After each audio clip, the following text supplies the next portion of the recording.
Hey, good evening, everyone, and welcome to a brand new episode of Terror Radio Podcast. If this is your first time joining me, then welcome. This is a podcast dedicated in bringing you the best of horror and thriller, old-time radio broadcasts, as well as original stories. I'm your host, Keith, aka the Radio Show Nerd, and tonight's episode will be the final episode of the second season. I will be taking a 2-week hiatus, but I will be returning on October 13th, and that's when we will be starting our countdown to Halloween. So, without further ado, this is Terror Radio. The two radio series highlighted tonight are Escape and The Hermit's Cave. The radio play tonight featured from Escape is entitled Lineages versus the Ants, and it was first broadcasted on January 14th, 1948, and it stars the prolific actor William Conrad, who was also the narrator of the series for 7 years. Many of you may remember him from the popular 70s and 80s television shows Cannon and Jake and the Fat Man. So, you know the drill. Sit back, turn down the lights, and listen to Lineages versus the Ants.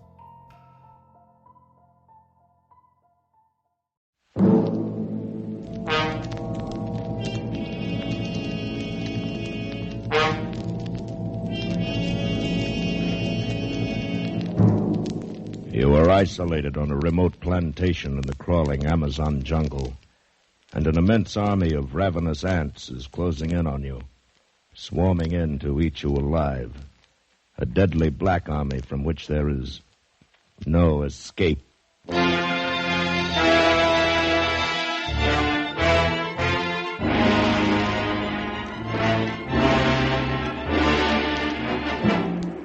Escape, produced and directed by William N. Robeson, and carefully contrived to free you from the four walls of today for a half hour of high adventure.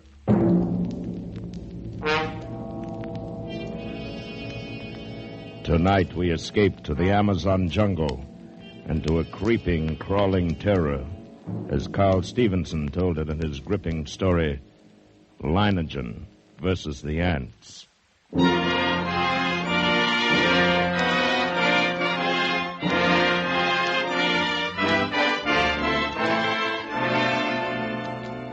I first met Lineages while performing my duty as district commissioner.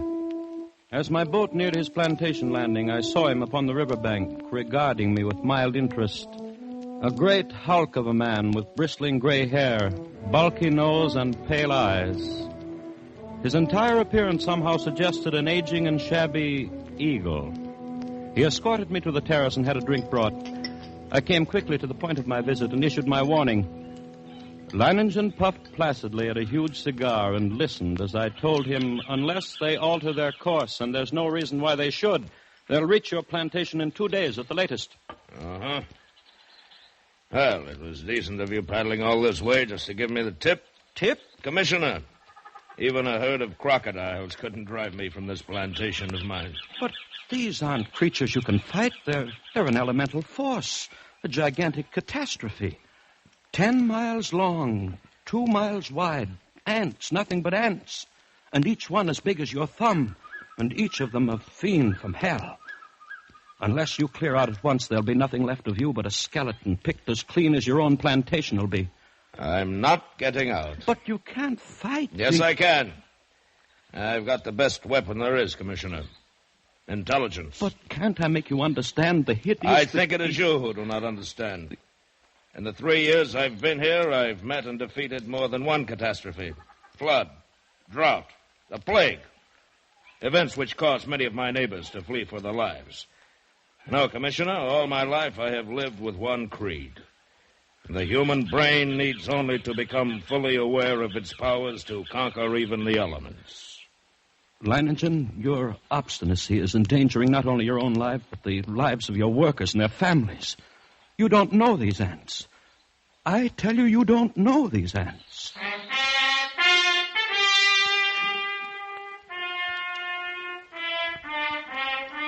But Leiningen merely sat there, puffing at his cigar and regarding me with a smug grin, and I knew it was hopeless. As I boarded my launch and cast off, I realized I'd never met a man like that, and I could not help wondering about the strange look in the commissioner's eyes as he boarded his launch and cast off. Undoubtedly, he thought me insane. Well, he would not have been the first to think so. But I, Leiningen, knew my own powers. I was sure of myself. I knew that intelligence directed aright always makes man the master of his fate. That night, I called my Indian workers together in front of the plantation house. I saw their faces go ashen with terror as I told them that the ants were coming. Watched them as they milled around, muttering. I said nothing more to them. Finally, one of the men stepped forward. Blas, the foreman. Patron, we have worked hard here for these 3 years. All of us. We have built the finest plantation in this district. We all share in it. It has been a home for all of us and our families. Now the ants come. So? Those ditches we dug last year, the pipe we put in the ground, that was for the ants? Yes, that was for the ants. If we moved our families across the river, the ants could not reach them? Yes, that's right. And you? The ants are mighty. We know what they can do. All of us think that you are mighty. Patron, we will stay with you and fight against the ants. I knew that the men would give me that answer. I'd counted on it. I thought of the commissioner and wondered what he would say at such unquestioning confidence. Would he still think I was insane? All that night, Or had he dismissed me out of my mind? One man who calmly evaluated his chances against a deadly menace, coolly decided he could win and was willing to stake his life on it, to risk a horrible death for it. It was terrifying, and yet it was fascinating. The next morning, I sent for my assistant. Together, we went to the huge map of the district which hung from a wall of my office and checked the last reported position of the ants. Last night they had reached here, about 70 miles above this fork in the river. Traveling southeast. Yes. Directly toward Leiningen. Toward whom, sir? That plantation at the bend in the river belongs to a man named Leiningen. When would you say the ants will reach there? I don't know. I imagine about tomorrow noon. Tomorrow noon, still time. Still time? What do you mean, sir? Why, nothing.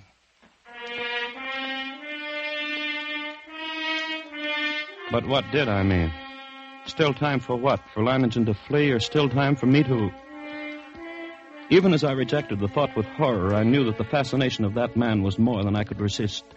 That Leiningen's fight was drawing me back toward that plantation and death. I knew now past all doubt that I was going back. I had to.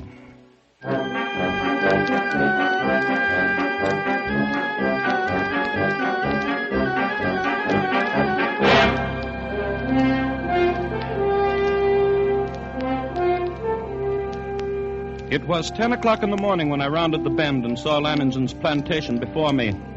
I put in at the dock and tied up the launch. Then I saw him standing on the bank above me, arms folded, stubby cigar in his mouth, and that same smug grin on his face. I made my way up to him. Back with another warning, Commissioner? No. Back to stay a while? Yes. You don't seem surprised. No, I'm not. You expected me? I thought you'd be back. Come along. We'll get some horses. You'll want to ride around the plantation, take a look at the defenses I've rigged up. Yes, I'll want to see the defenses. And the ants. We'll be getting a glimpse of them before long, I should think. Yes, the ants.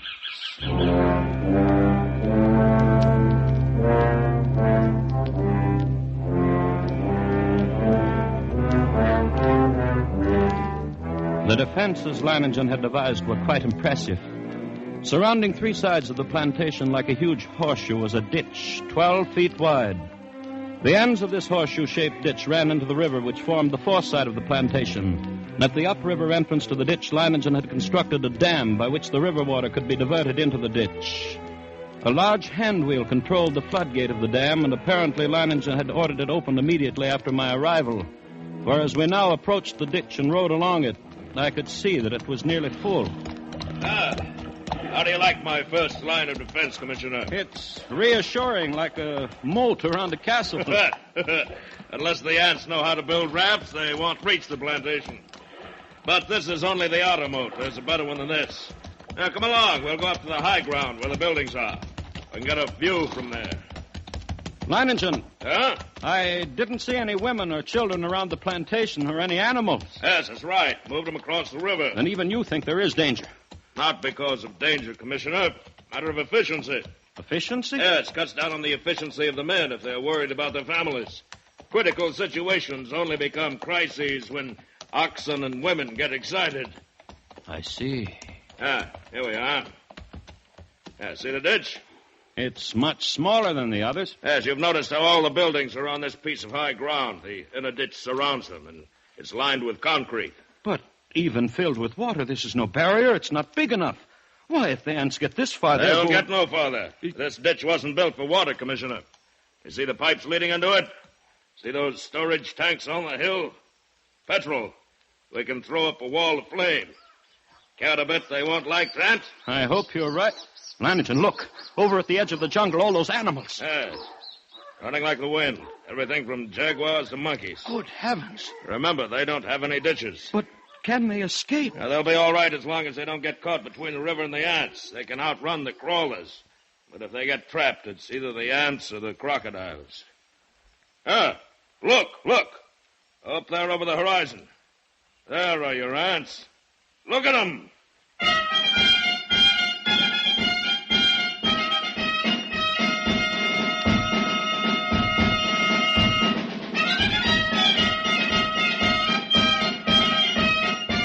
It was a sight I will never forget.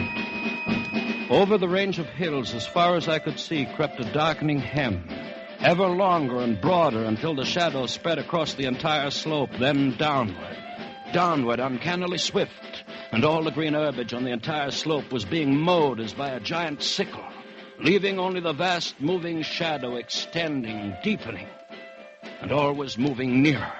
They're a hideous lot. Leiningen, we can't last against that. Look at them. Why, they will fill your ditches with their corpses and still have enough to destroy every one of us. We've got to run. Well, no, they haven't gotten to us yet, and they never will.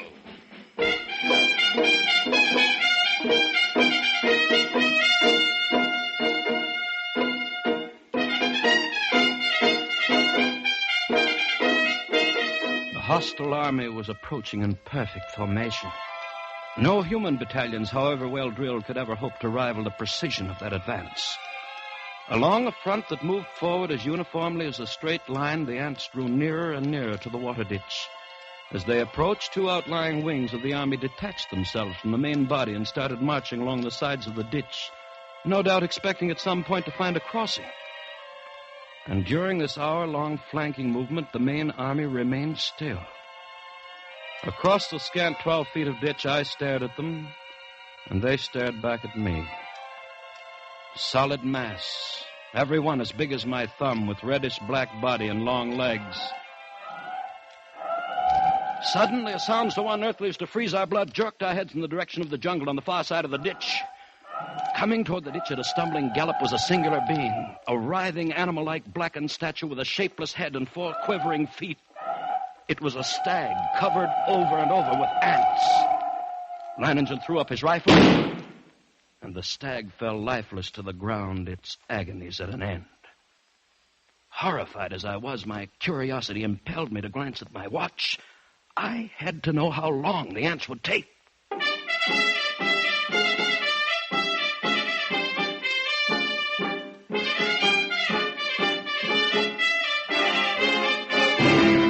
After 6 long minutes, only the white polished bones of the stag remained. Now I could see a change in Lanigan. Gone was the sporting zest of the novel contest. In its place was a cold, violent purpose. He had to beat the ants because he now knew how long it would take them once they got to us.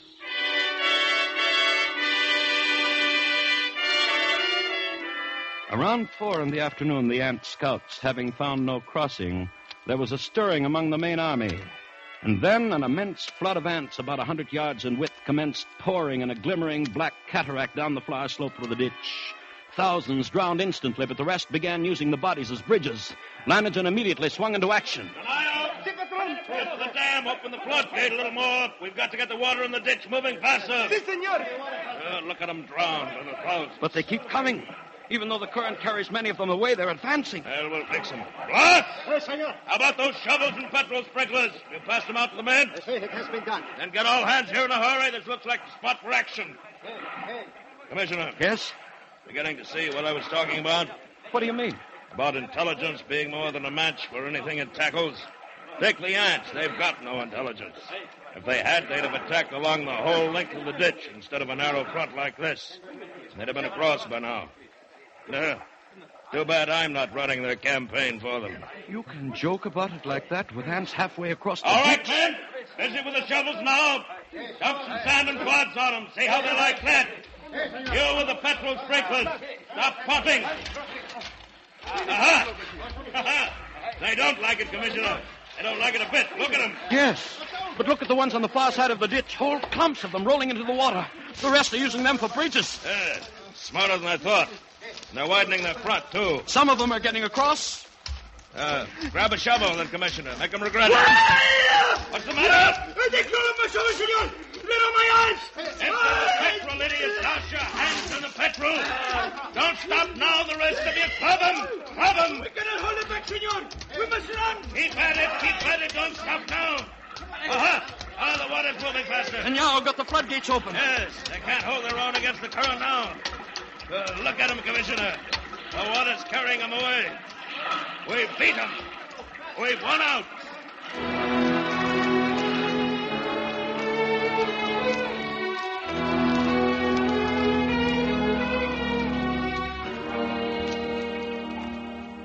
It was true. Lanigan had won.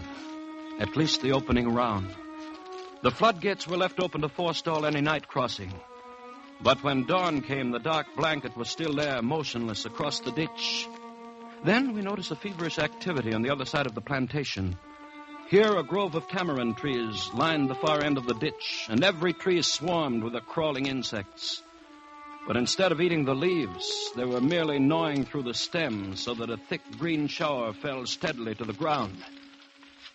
Well, it looks as if it's feeding time for our friends, eh? Blas. Senor. Have all the petrol pumps brought here. Get everyone over here except the lookouts on the other side. Then pass out the shovels. Si, senor. Going to deprive them of a meal? A meal? Aren't they cutting down the leaves for food? No. I wish they were. Looks like I underestimated them when I said they didn't have intelligence. What do you mean? I said if they wanted to get across, they'd have to have rafts. And that's just what they've got. Those leaves are their rafts. Even as he spoke, the leaves went tumbling down the far bank by the thousands. The current drew them away from the bank, and each leaf carried several ants. Don't worry. As long as you can keep spraying them and shoveling dirt on their rafts, they can't land. But there will be too many. It's true.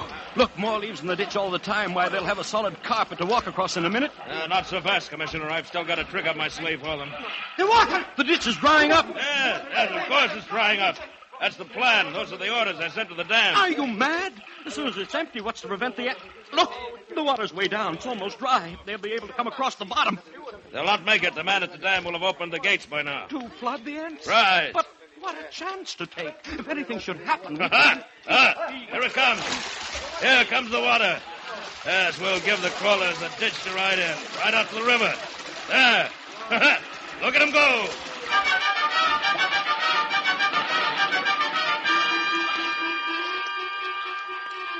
Lanigan's tactics were successful at first.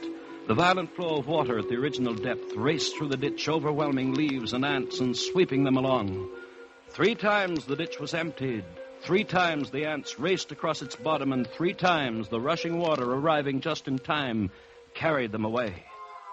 But the 4th time, as the water lowered nearly to the bottom of the ditch, we waited in vain for the rushing waters, and then... What's the matter? What's gone wrong at the dam? Just as the man at the dam lowered the water almost to the bottom, the ants attacked. Before he could open the floodgate, he was almost surrounded. He ran. The ants kept coming. They are across the ditch. Leiningen stood motionless, absorbing the news of his defeat without a word. Then he raised his pistol and fired 3 shots into the air. The prearranged signal for all the men to retreat instantly to the second line of defense, the concrete ditches more than a mile from the point of the invasion. Soon after we arrived there, the natives commenced straggling in silently. Leiningen waited until all of them had gathered. Then he spoke to them. Well, lads, we won the first round and lost the second. But we'll smash the crawlers yet. Anyone who thinks otherwise can draw his pay and push off. There are rafts enough on the river and plenty of time still to reach them. You stay, then. Good. Thank you, lads. And you, Commissioner? I can't persuade you to give up the fight? You cannot. Then I stay, too. Yeah. I knew you would. Senor. If you are the ants have reached the ditch. They're trying to get across? No, senor. I didn't think they would. There's plenty of food out there for them. My fields and orchards, the work of 3 years. Ought to last them until morning, anyway.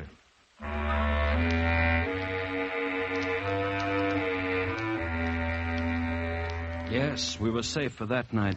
But the next morning, the black swarm was solid around us, and their shock troops were hard at work. They were dropping shreds of bark and twigs and leaves into the petrol-filled ditches, forming a floating bridge across the surface of the liquid. Leiningen stood silently watching this operation, and I could see a grudging admiration in his face. Then, after several hours, the attack came.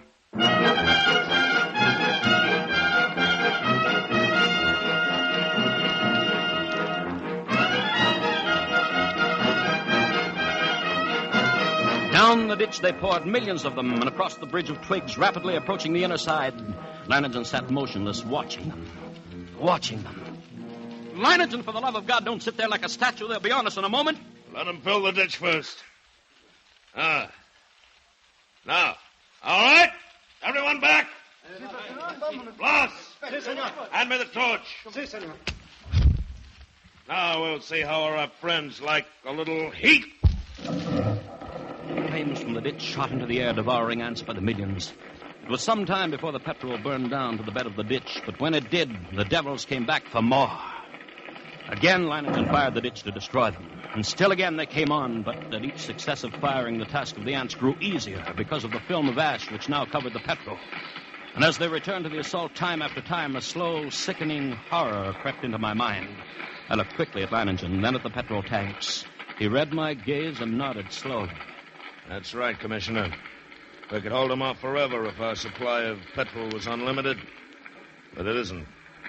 We've got enough to fill the ditch once more. Leiningen, isn't there any way at all? We've got to do something. I know. There must be a way. There must be. Yes. What is it? We'll flood the whole plantation. Flood? But how? The river's higher than any point except this high ground we're on now. If the river was dammed all the way, it'd overflow that stone breakwater and flood the whole plantation. We've got to close the floodgate at the dam. That'll do it. You're mad. The dam is more than a mile away. Lads, listen to me. Listen, lads. I'm proud of you. Now, there's still a chance. By shutting the floodgates on the dam and flooding the whole plantation from the river. The moment I'm over the ditch, set fire to it. That'll allow time for the flood to wash away the ants. Then all you'll have to do is wait for me. It's impossible. You can't get to the dam, let alone back. That's why you're wrong, Commissioner. I'll get to him, and I'll get back. Take care of things while I'm gone, huh?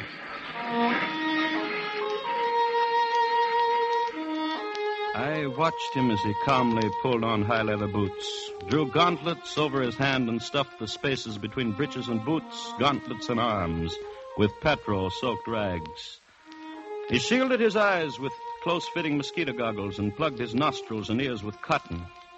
Then the natives drenched his clothes with petrol. Blas, who acted as doctor to the men, smeared a salve over him, and finally Leiningen was ready. As he stood calmly surveying... Ready for the run, I realized that this is as it should be. I, Leiningen, would meet the ants and defeat them, or be defeated by them. Leiningen versus the ants. Yes, it was right that it should be like this. But now there was no more time for thought. Only action. I took a deep breath and then bounded across the ditch and among the ants. I ran in long, equal strides with one thought, one sensation in my being. I must get through. I dodged the trees and shrubs. Except for the split seconds my soles touched the ground, the ants would have no opportunity to alight on me. I ran on. I was halfway to the dam before I felt ants under my clothes and a few on my face. I struck under them mechanically, scarcely conscious of their bites. And the dam drew toward me slowly. And the distance grew less. Finally, only 100 yards away. 50. Then I was there. I gripped the ant-covered wheel, but hardly had I seized it when a horde of ants flowed over my hands and arms. I strained, and slowly the wheel turned. And turned more. The floodgate was swinging slowly shut. Then it was shut. And the water was rising behind the breakwater. Closer to the top. Closer. And then it was spilling over. Flooding of the plantation had begun. I let go of the wheel and started back through the ants. I was coated from head to foot with the fiends. Tongues of fire stabbed at me as they bit into my flesh. I almost lost my head with the pain as I ran, knocking ants from my body, brushing them from my bloody face. And then one bit me just below the rim of my goggles. I managed to tear him away. But the agony of the bite and its venom drilled into the eye nerves. I saw now through circles of fire into a milky mist. I was almost blinded. But I knew that if I tripped and fell... I ran on, my heart pounding as if it would burst. Blood roaring in my ears, a giant's fist battering my lungs. And then I could see dimly that wall of flame at the ditch, but it was too far away. I could not last half that distance. I stumbled and fell. Felt myself being swarmed over, devoured. Tried to rise. A great weight. And then suddenly the vision of the half-devoured stag in my brain. 6 minutes, then nothing but bones. I couldn't let that happen to me. I couldn't die like that. To my feet. Drag myself forward. Toward the flame. The ditch. The ring of flame. Closer now. Only a little closer. It seemed we had waited for hours when all at once, through the blazing ring around us, an apparition hurtled and fell full length on the ground. It was Leiningen, alive with ants, unconscious, with glazing eyes and lacerated face. We rushed to him, stripped off his clothes, and tore at the ants that covered him. His body seemed almost one open wound. In one place, I could see a white bone.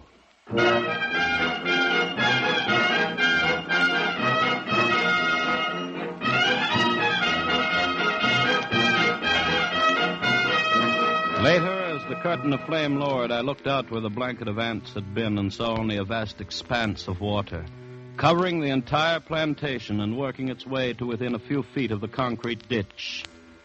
The ants were gone, drowned, and Leiningen had won.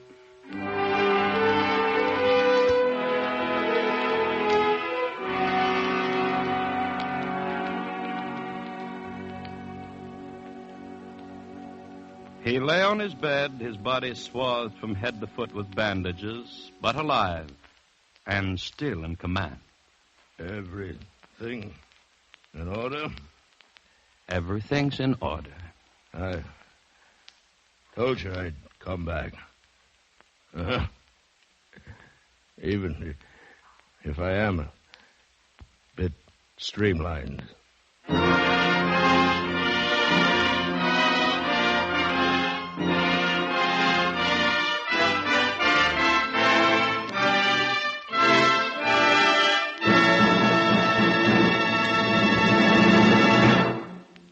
Escape is produced and directed by William N. Robeson, and tonight brought you Leiningen versus the Ants by Carl Stevenson, adapted for radio by Robert Reif, with William Conrad as Leiningen and Lou Merrill as the commissioner. Music was conceived and conducted by Cy Feuer. Next week... You are groping through a dark alleyway in the French Quarter of New Orleans, with terror driving you on, and always before your eyes is the malevolent stare of a voodoo man, striking you with a deadly curse from which you must escape.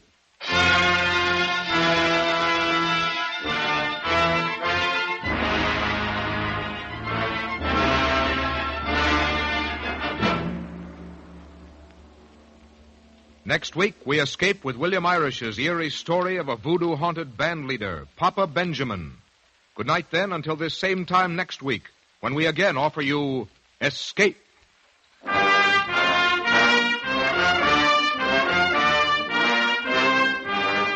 This is CBS, the Columbia Broadcasting System.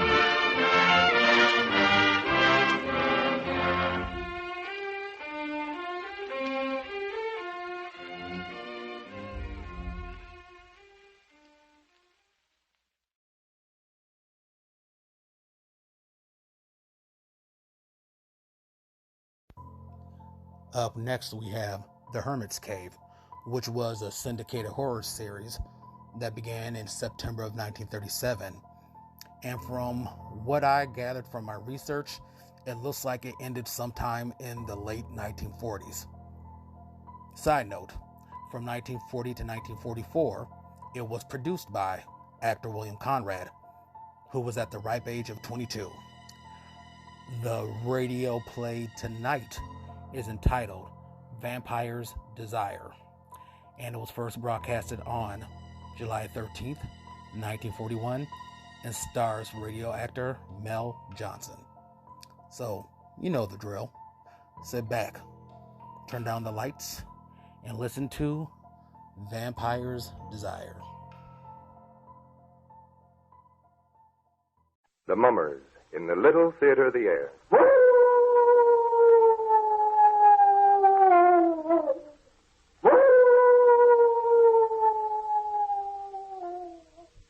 Now the Hermit is ready to help you spend an entertaining half hour.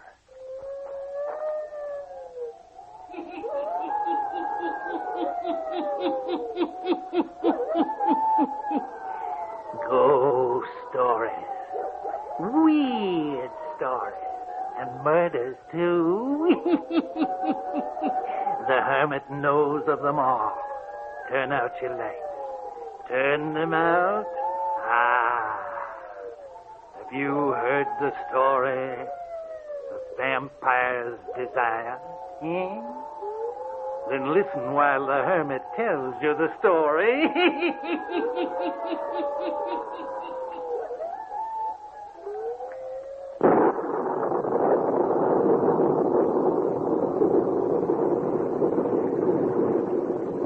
Forbidding-looking place, Mr. Winton. It is at that. We can't go any farther in this downpour. We shall most likely have to stay in this doorway, then. The house looks untenanted. Does it that?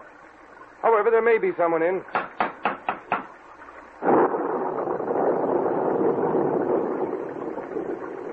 There's no one living in this tomb of a place, Mr. Winton. I think you're right, John. I wonder where we are. I haven't had the slightest idea where we are since the beginning of the storm when we lost our way. I think you're right about the place being untenanted. Try the door. Maybe we can break in. Anything to get out of this storm. Try the door. Yes, sir. Oh, it's opening. Oh, good. Well? Good evening. We've lost our way, been caught in this storm. We're drenched to the skin. More fools you for being out on a night like this. Very agreeable, sort. May we come in and get dried out? You're not welcome. Well, surely you're not going to turn us away on a night like this. I don't care what kind of a night it is. You're not welcome. Well, all right. May we come in, whether we're welcome or not? No. Good night. She's slamming the door in your face. Kindly soul. When the old woman tried to slam the door, I stuck my foot in the way, and she hasn't tried to close it anymore. Well, good. Let's take a chance on going in, then, whether we're welcome or not. All right, sir.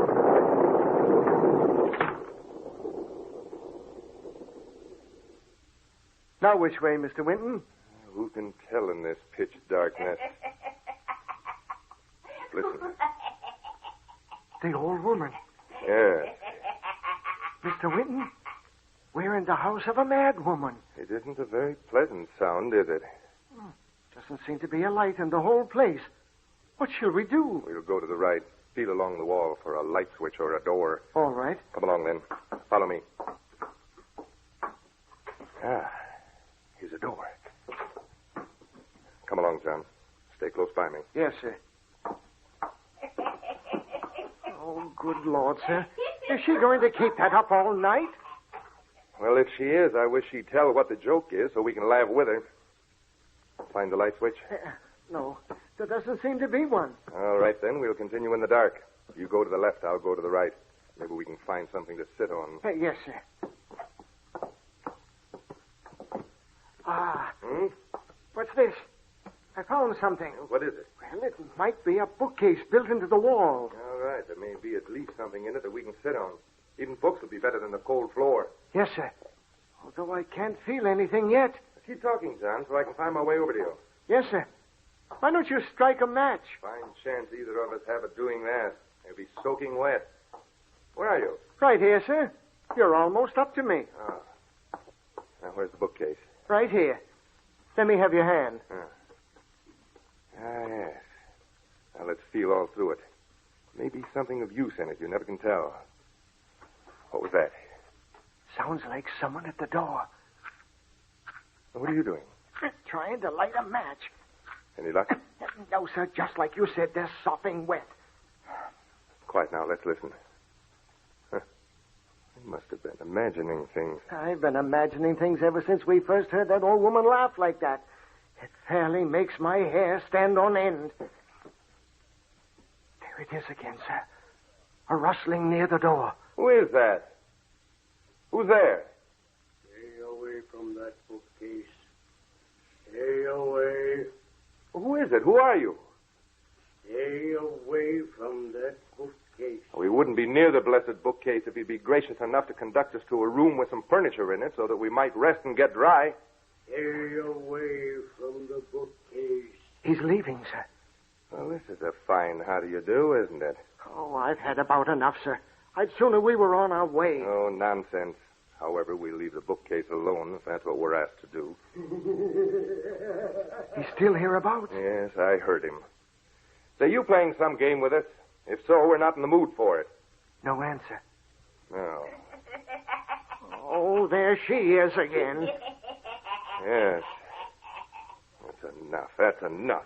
What are you going to do, sir? This is some fool game they're playing with us. I'm going to find out about it and put a stop to it. There's a man and woman living in this house. There must be some furniture in at least one of the rooms. Some heat, sir. I'm chilled to the bone. Yes, some heat. If there isn't, then there's something going on here that we should investigate and put a stop to. Come along, John. All right, sir, if you say so.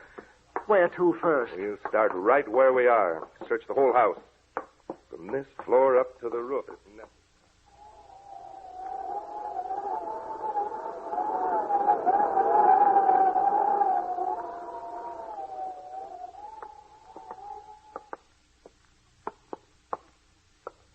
Look, Mr. Winton. Look. Where? Down to the end of this hall. There's the old man who was talking to us in the room downstairs, telling us to keep away from the bookcase. I think you're right. Carrying a shaded lantern. Yes, sir. John, we'll follow him. Yes. He'll lead us somewhere.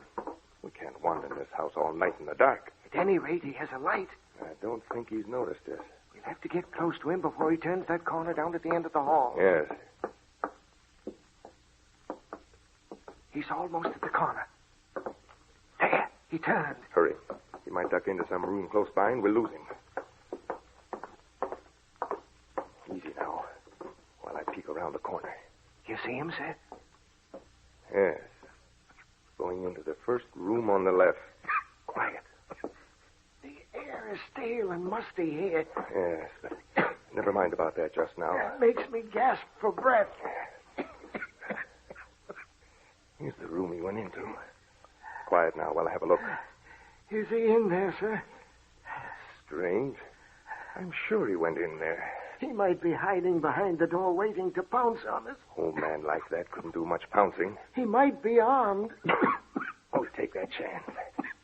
The hair is stale and musty here, isn't it? I can hardly get my breath. The foul, fetid air coming from that room the old man went into. Well, if he can stand it, we can. All right, sir. But be careful.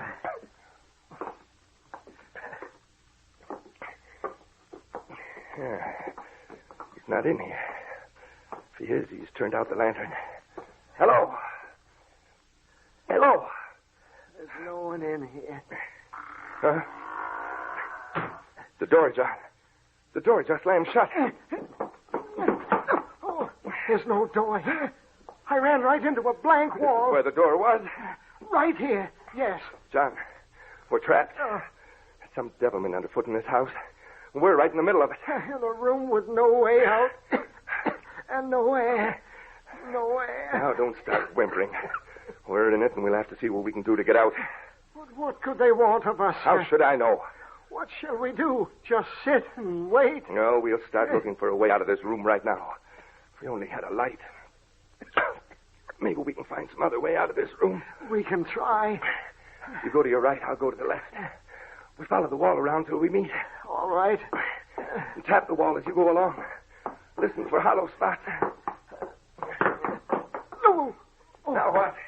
I stumbled over something on the floor, sir. Well, what is it? I don't know. I shall have to feel. Oh. What is it, John? A body, sir. Are you sure? Yes, sir. It's the body of a man. Where is it? No, don't touch it, sir. Don't touch it. Why not? I did. And a part of it crumbled to bits. Good heaven. Yes, sir. It crumbled under my touch. Where is it? Right at my feet. I'm afraid to move another step. We'll see what this is. Yes. You're right. I just touched it and part of the clothing crumbled away. And John, I felt bones. Oh, sir.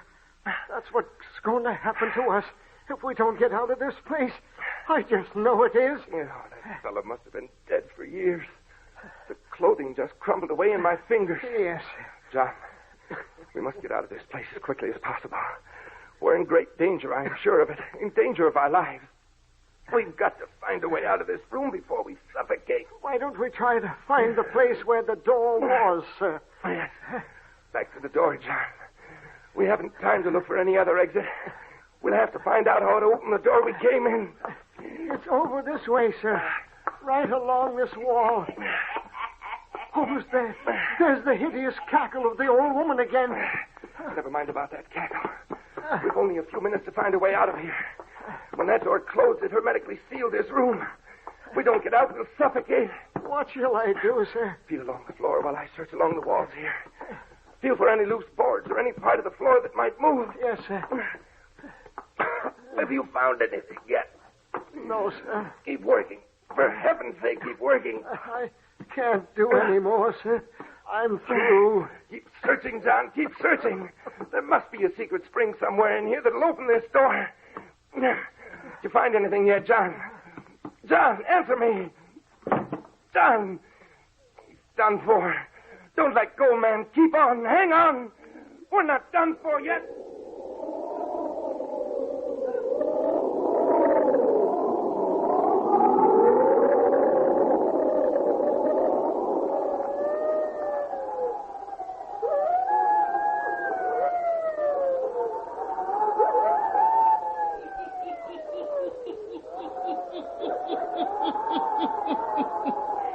Mr. Winton and his man John, trapped in a house of mystery, suffocating in a hermetically sealed room. Where is the old man with the lantern? Eh? The hermit will tell you before the night is done.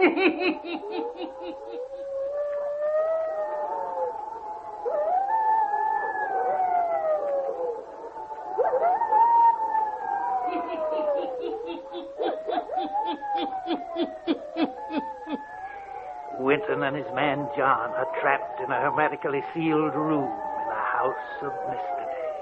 Yes, John has lapsed into unconsciousness. But just as Winton is about to drop off, something happens. Listen.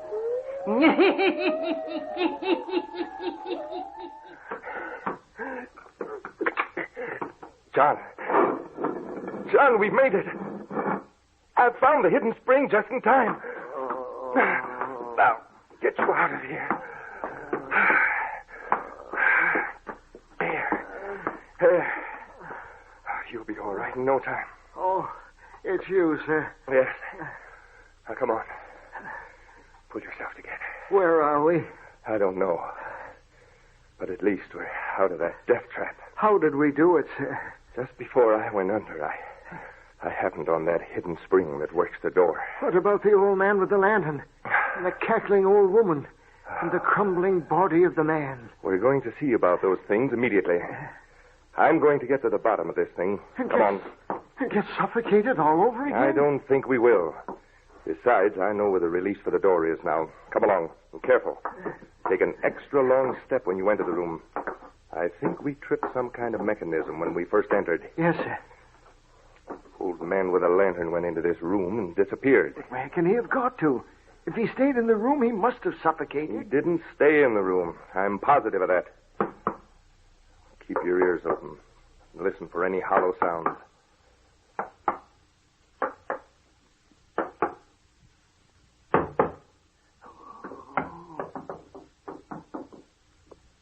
There's one, sir. Yes, I heard it. Listen. Don't you hear someone talking?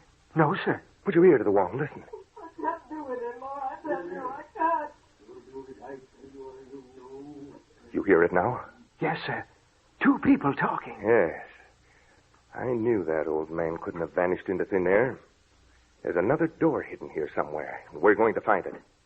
Feel for anything movable around the wainscoting. I'll work up the sides here. Can you hear what they're saying? No, they're too far away to catch any of the words. However, from his tone, I'd say he was threatening her. Ah. You found it, sir? Yes, this little bud on the decoration here. Look, sir. A flight of stairs. Yes, and leading down. Come on. Oh, haven't we had enough for one night, sir, without sticking our noses in any further? We've gone this far and had an attempt made on our lives. We're going to clear up this business before we leave. No telling what might be down there, sir. That's what I'm going to find out. Well, you coming with me, or shall I go alone? Oh, no, sir, I'm coming.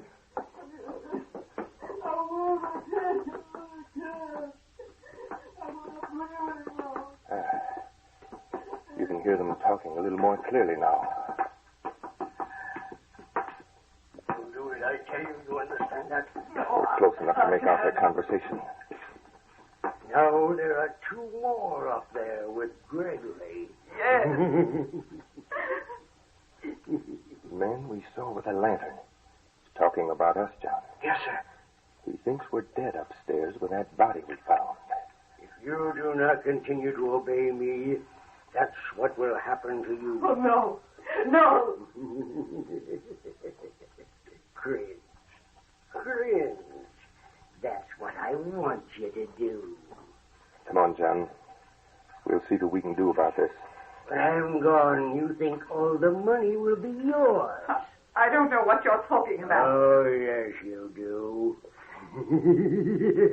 Yes, you do. There's a turn in the passage just ahead. I can see a light shining. Quietly now. We'll be able to see into the room in a moment or so. Tomorrow, you will bring me another young animal to feed upon. Yes, Brother Garnet. It's her brother that's talking. Yes. Easy now while I look around the corner. What in heaven's name? What do you see, sir? Come here. Great heavens. A coffin. Yes, a coffin. With a huge lighted candle And at each corner. And look in the coffin. A man. The one we heard talking. When you get back to your cottage each morning, you wonder where you've been the night before. Don't you? Huh? Here you are, John. But his lips don't move. No, but that's where the voice is coming from. You don't know that I have you under my power? What shall we do, sir? We'll dash in there and let matters take their course. Are you ready? Yes, sir. Come on, then. Lydia, the candles! Quick, out with them! Stop! John, quickly, that cover over there! Slam it on the coffin.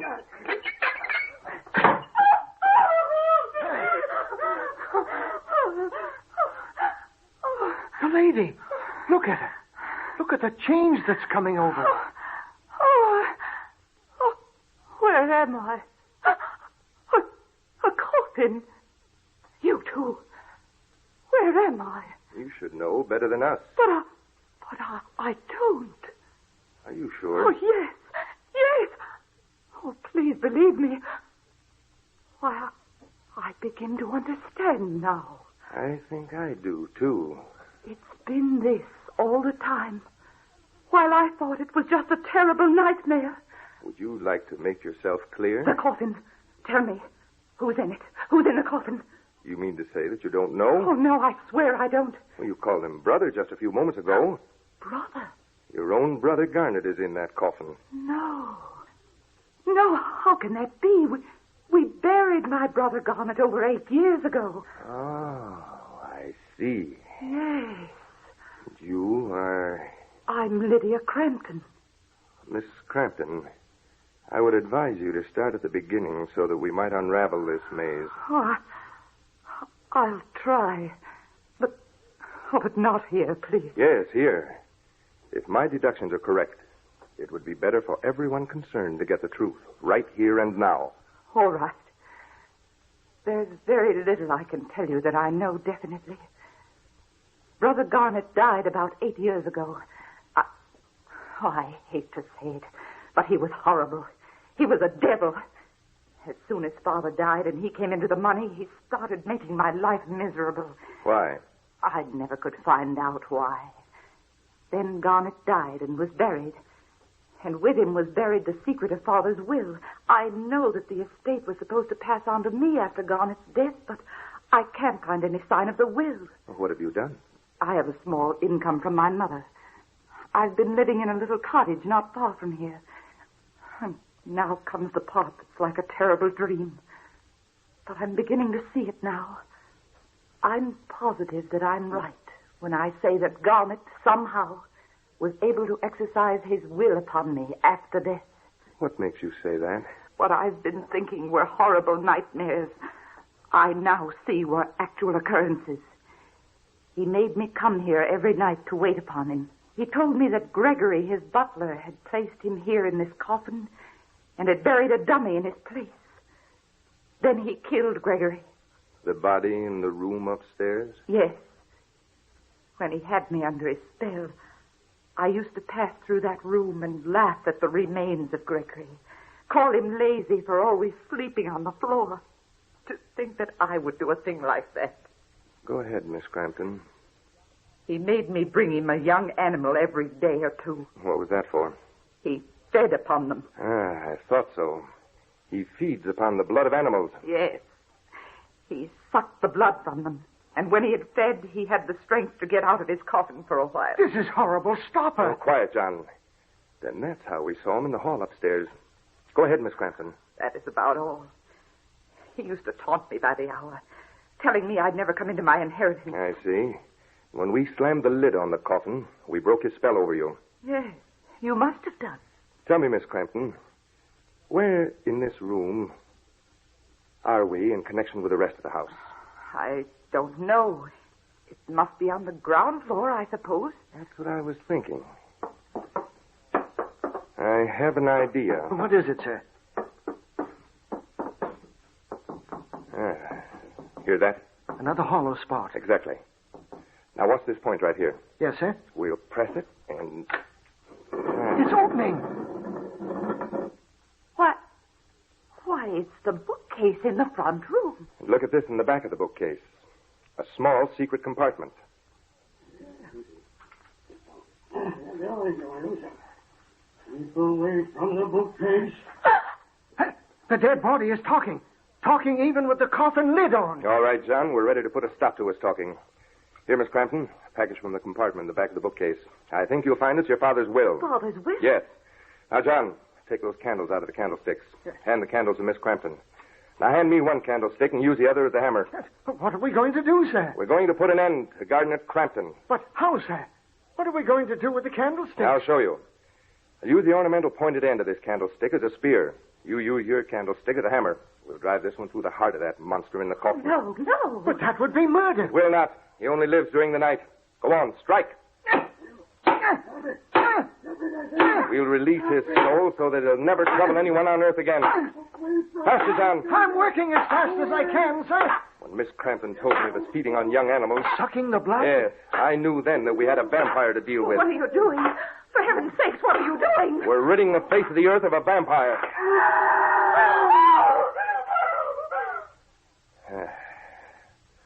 It's done.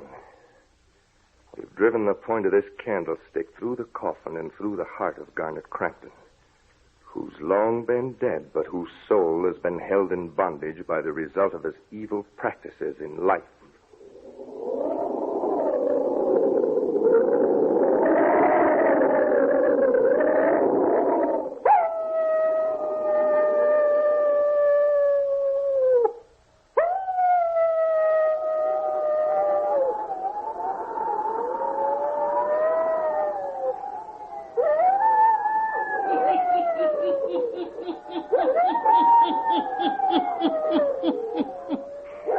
With the heavy candlestick used as a spear, Winton and his man John put an end to the vampire's desire. Yes.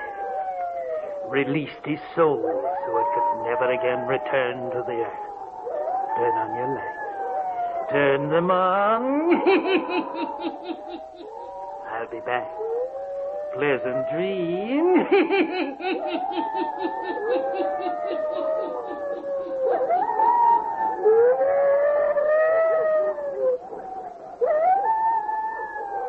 All characters, places, and occurrences mentioned in the Hermit's Cave are fictitious, and similarity to persons, places, or occurrences is purely accidental.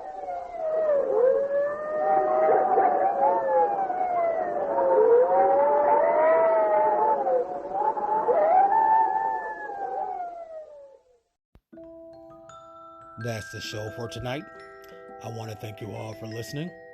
And remember, you can find me on Facebook at facebook.com/terror1970, or you can look me up on Instagram at Radio Show Nerd, or on Twitter at Radio Show Nerd 1. If you want to drop me a line, say hello, make a request, a suggestion, even a critique, feel free to email me at radioshownerd@gmail.com. And I do have a YouTube channel, Terror Radio. Please check it out. Subscribe, like the videos. Will be highly appreciated. Again, this is Keith, aka the Radio Show Nerd, signing off for now, but we'll be back on October 13th with brand new episodes. See you all later.